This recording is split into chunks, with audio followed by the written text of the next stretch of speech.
Is this love? It feels so bad. Drawing blood until we both see black. Nina Nastasia has just released Riderless Horse, her first album in 12 years, and the first since the tragic death of her former manager-partner, Kinnan Goodjohnson. So, Nina got the old team of Steve Albini and Greg Norman back together, retreated to a house in upstate New York, and made this very personal album. Here she is to tell us about it. Throw a punch or two and take a few, then rise above. What'd you do to your finger? Oh, well, I slid down slippery grass yesterday. Right. And I dislocated it. Oh dear. Hopefully you'll repair quickly. Oh yeah. Well, It'll affect your guitar playing, isn't it? It will. And I have I was able to get a friend of mine to play the guitar parts for my record release. Right. So I'll just. When did the record release happen? Was it yesterday? No. It's on the 20th of August. Oh, right. Okay. But apparently it takes like 2 to 3 weeks for it to actually heal. I mean, to get, picking. Get picking. Yeah. All right. Well, so what do you got planned for the record release? Where is it happening? And what are you thinking about doing? It's happening. Wow. You know what? There is a funny delay where it's almost like you're talking double time, but there's no sound. The sound is normal, but then you're going very fast with your voice. It's very interesting. It's perfect on this end, so I have none of that. Okay, that's good. Sorry, what did you say? Just asking about the record release show. Yeah, at Union Pool in Brooklyn, New York. Right. I'm just trying to figure out what to do. I kind of want to do something special because it's been a very long time since I've had a record release. Right. Yes. I thought I'd do something special, but not sure what yet. Well, I think if you just play these songs, it'll be pretty special. Oh, well, thank you. Well, I will do that. I'll definitely do that. So if you have to have somebody else playing the guitar for you, how is that going to affect your performance, do you think? That's a good question because I don't normally do that. And so I've been practicing. It is a bit weird. I mean, I have to remember usually when I record something, and especially with this particular record, when I record something, I just get it out of I'm done with it and then move on to the next thing. So when it comes time that I have to play it, I have to really learn it from scratch. It's weird. It's like I forget everything. So so I'm trying to remember all the words and practice it that way. And it's a little bit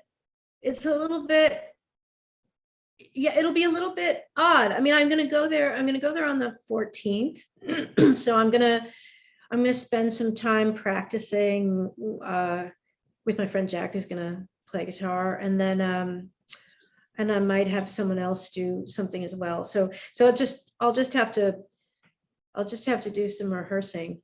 Right. But in a way, it'll be interesting. I mean, it'll be interesting to sing and not play. It'll be kind of, I know when I've done like a cappella stuff, it's kind of freed me in a way, because I'm not thinking about where I'm other stuff. Yeah. Now, I think I saw a clip that somebody posted on YouTube of you performing in Minnesota back in April, just doing like an unreleased song and stuff. So have you been doing many shows working up to this point? Kind of what was going on in your mind during that show in particular? Because it seemed pretty intense. I have mourned for my own passing, made my peace with what I've done. Still I see you just beside me as you aim to shoot your gun. Well, it was I was super lucky to do a fantastic support shows for Mogwai. Right. Mogwai. And, they're just I mean, they're a fantastic band, but they're fantastic guys. They're just so sweet. And the whole group, their whole group of people that work with them are just lovely. So it was super fun. I did, but it was the first time kind of organizing, my end of the tour. And it was the first time driving across country. And it was the first time taking a dog with me. Oh, dear. So there was a lot of stuff. There was a lot of stuff going on. But this Mogwai tour was really fantastic because, it's funny, I hadn't played shows in 12 years. And I was like, I'm a nervous person anyway. So I was just like a little freaked out to do it. Yep. And wondering if I could do it, and then also I'm like that much older. So I'm just like, well, can I handle it? Like can my body handle it even? Right, and and so I was just really nervous. And a friend of mine said, oh yeah, you're doing a support slot. Nobody's going to listen anyway. Just, you're fine. Well, there you, that makes you feel better, doesn't it? Enjoy yourself. Nobody's going to listen. It's going to be great. Right. Yeah. So I was like really relieved. I was like, oh my God, great. And then I got home and I was like, what do you mean nobody's going to listen? Right. I better write an a cappella song and make them listen. Right. Oh, I see. I did that. So then I did that. And then, but there was kind of no need for it because it was the most, it could have been like the excitement of seeing shows after long, like COVID, not many people seeing shows or something. I don't know, but they were just, or maybe it was Mogwai's audience that was just lovely. I mean, you could hear a pin drop. It was like, I felt like I was doing my shows. It was fantastic. And you don't know, I mean, that doesn't normally happen with those kinds of slots. So it's like, just really lucky. I mean, it was good. It was all very good. So that was a fantastic experience. And I think that really helped a lot to do it solo too, really helped, Right. Yeah. So I feel not as nervous, but I still get really nervous, but what can you do? I mean, that's part of it, I guess. Part of the deal, I guess. Yeah. Yeah. So I'm impressed that you were like, oh, I need a song to play at the beginning of this set that I'm going to do. And you just banged it out. Is that how you write on demand for yourself?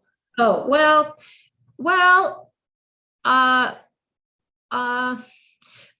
it can be that way. Like the worst thing is having a kind of writer's block. And I mean, I recently, I have very little patience for that.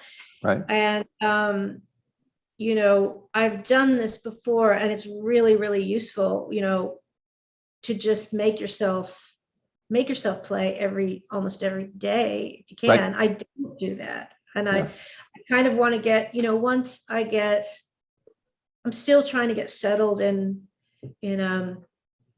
living in a place. And so once I get kind of a routine going, I think I will do that because it is a discipline. So it's really good to just keep doing it. But normally I just sort of go in spurts. But also if I have a project, it's almost like being in school. Right. They've given you an assignment, you have a deadline. Yeah. That's like write lyrics for this, or what do you think of, I'm really into collaborating right now. So if somebody comes at me with that, it's almost like it's an excitement of a project. And so that helps too. So. Gotcha. Now, when you were making Riderless Horse, you were working with the old team of Steve Albini and Greg Norman. I think I read that you recorded it somewhere in upstate New York. Whereabouts is in upstate New York? So it was it's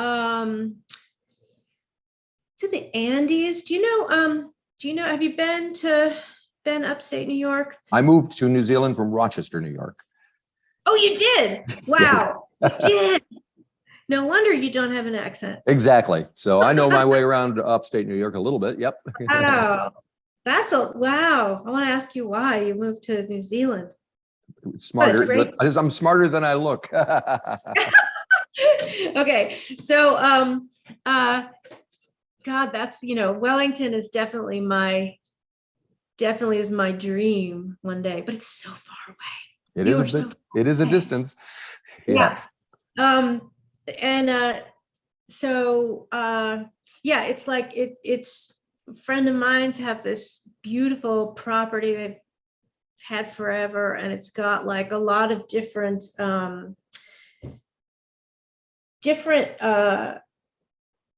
thought of that. Well, actually, Steve's wife, Heather, we were kind of doing a lot of talking about what should we do, how should we record, blah, blah, blah, all this stuff. She was helping me with a lot of stuff. And it suggested, don't go in, not to go into the studio, which was really smart because it would have been way too soon for me to go into electrical audio because it was just riddled with memories of, I couldn't even, both studios I've been practically lived in. So she suggested like an Airbnb. And then I thought of my friend's place because it has a lot of different spots, you could use. And so that's where we went. And it actually just was, my friends were there. And Steve and Greg are old friends. So it was a kind of perfect environment, to just hang out. And also they all knew Kenan.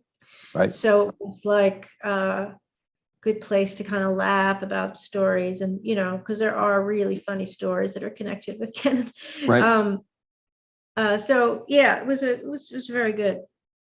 It must have been almost like therapy for you to be in that situation. I mean, the entire thing has been like therapy, and right. and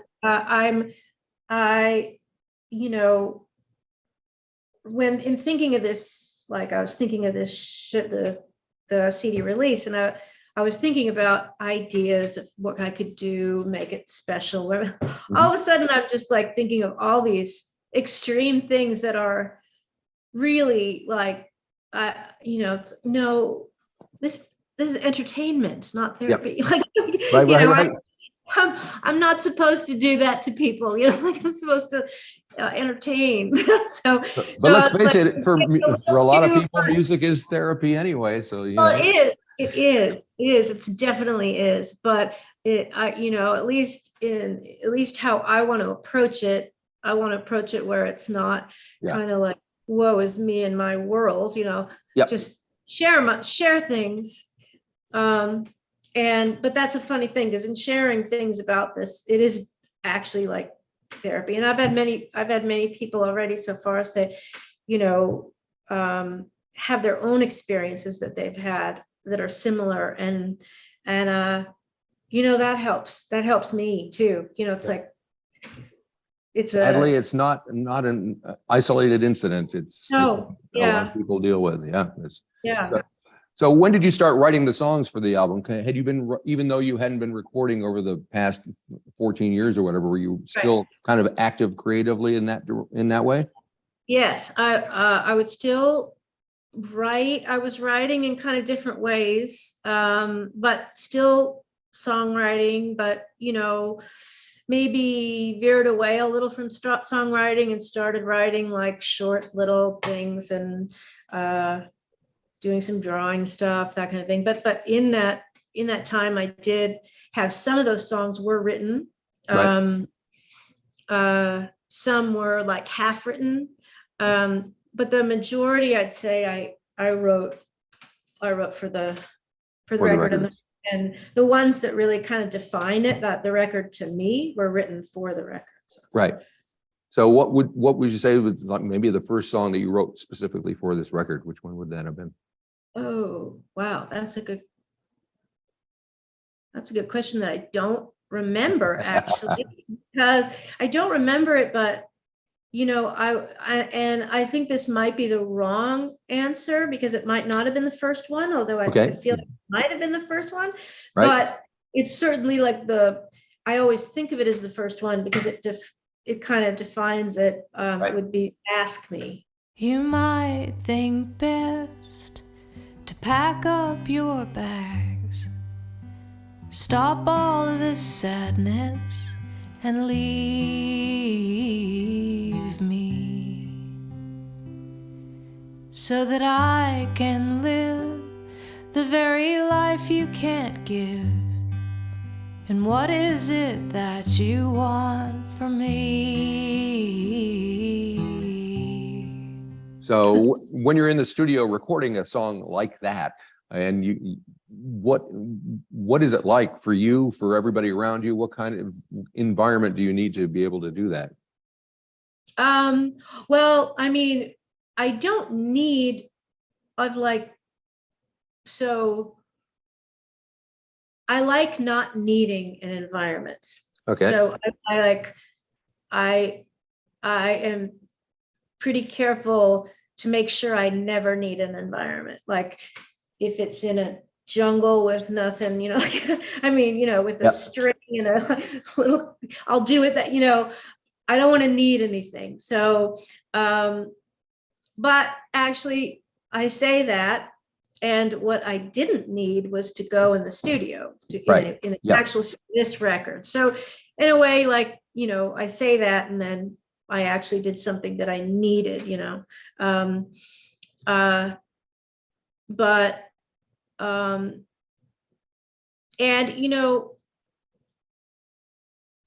so saying all that, I mean, yeah, there are a lot of needs actually for this one, because it was, if I think about it, I had the kind of perfect environment and the perfect people to record it. And it was only Steve and Greg there, and they knew everything that would happen. They knew Ken, and they knew everything. And so it was, and we're old friends. So, if I had several moments, it wouldn't be uncomfortable for everyone and myself. It's just, it was fine. And I really don't like to be precious either, but I have to say that it was very difficult to sing those songs, actually. Sure. It's like I found myself, I found it once I was done, I thought, well, that's the most raw I ever want to get with these things. Or, I don't think I want to do a record like that again, Yeah. I'm perfectly fine to never visit it again in a way. Gotcha. Yeah. But it's interesting because you mentioned Ask Me, which is kind of the longest song on the album, very intense, right in the middle of the record. And it's followed by Blind as Batsies, which is kind of the upbeat tune on the record. Sometimes we get drunk and happy, scrap and bleed, then come up sappy. Once we find a quiet place to sleep, then to the moon as high as can be, no direction, blind as Batsy's, throwing up whatever once was sweet. No matter when, no matter how we live our lives, I found a friend, I'm gonna take you when I die. So how much thought and what kind of process did you go through putting the songs together on the album? Oh, you mean like the order? The order, yeah. Yeah. Well, I worked with Steve because, and played it for people, friends of mine, to see what they thought. Actually, also, now that I think of it, Jeremy, who owns Temporary Residence, the label I'm on, he actually made suggestions that we took. And at the time it was like, once again, I felt so precious, and I did not want to be that way. But once again, it was like I was in, it was like Christmas, around Christmas or New Year or something. It's like one of the hardest times, and I have to listen to this thing for the mastering and all the stuff I hate doing, like the order and all that stuff. And I actually did not want to do it, but and it was hard. I actually had to say, oh God, I need a minute, because I don't, it was, well, that's understandable. It was awful. So, but I had help. Yeah, I had help.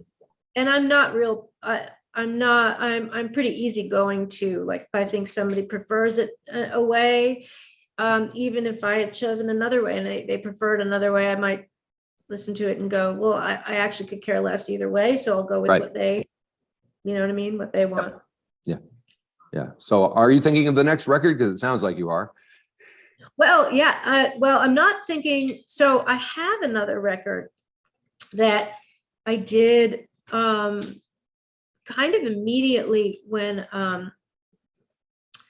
right after Ken died. There was a, you know, it was a strange, it was guilt ridden, but there was a strange freedom Sure.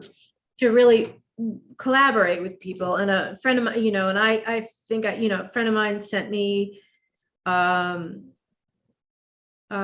he sent me some music, and he said, you know, do something with it if you want. And then I was just like, and then I did it, and it was like, I was like, send me more, send me more, send me more. And we were just like, we did a whole record's worth. And so he's in a band, Florida, BC, and yeah, we just put a band together. So we're thinking, let's do this one and another record. So we just finished mastering it. We got the artwork pretty much done. So we're kind of in that phase. Oh, cool. So that'll be coming out at some point. And then, and then there's, I mean, it's always when it's the least convenient for me Right. to think about creative stuff, I get inundated with these ideas. And I just think, oh my God, I have to do this, I have to do this, I have to do this. So I'm super excited to do more things. And Gotcha. I haven't pinned it down. Uh-huh. So, I mean, even setting aside all the stuff that you went through, just being older and having been, not putting out stuff for so long, do you look at yourself as feel like a different artist now than you were when you started out making records? Yeah, I don't give a shit. It's awesome. It's so awesome. That is the difference. I don't give a shit. I could give a shit. I mean, I probably could have given a shit, before, but I had to because of this other person. I was it was his life as well. It wasn't just my life to screw up or whatever, and not be ambitious for. And, I feel ambitious for it and everything, but I just could kind of care less if people, I even care less if I ask someone to do a collaboration and they say, ew, no, like, okay. It actually, it doesn't bother me. And so, I say it doesn't bother me. Maybe it would bother me. It might bother me, but it's not going to stop me. Right. So, and once you start doing your own shows rather than as an opening act, you're going to run into more people who have listened to your album and probably want to talk to you about it and share their own experiences. How are you looking forward to that? Well, I'm actually, I have to say it gets easier and easier to talk about it. I've had some pretty intense and draining conversations about it with people, but everybody that has, at least journalist wise, everybody's lovely people and respectful people. And I feel like in terms of that end of it, I feel incredibly grateful that people have an interest in the record. So I'm always up for talking about it because I feel pretty lucky that, somebody has an interest in asking about it. Somebody wants to talk about it because they've gone through something. Yeah, I would love, I think that's kind of the reason why I want to talk about it. Because they're tricky subject matters that I think it's easy to kind of, put it in categories and stick boxes, put things in boxes and not think of, possibly somebody who is acting out abusively is an actual person, they're just a villain. I don't think that's right. Yep. And then, all the other stuff that happens and suicide. I mean, it's stuff that kind of needs to be talked about, I think. And Yep. I mean, it's a big problem down here in New Zealand. It's huge. is it? Yes. So I was The surprised suicide when I moved down here because you're moving to like paradise on Yeah. earth. And it's like, Yeah. wow, it's just everywhere. Yeah. So it's Yeah. definitely something that needs to be talked about more and addressed more and dealt with more. So Yeah. I Yeah. guess we all feel a little bit isolated because of Yep. the whole, COVID. Yep. monkey Not helping matters, that's for sure. Yeah.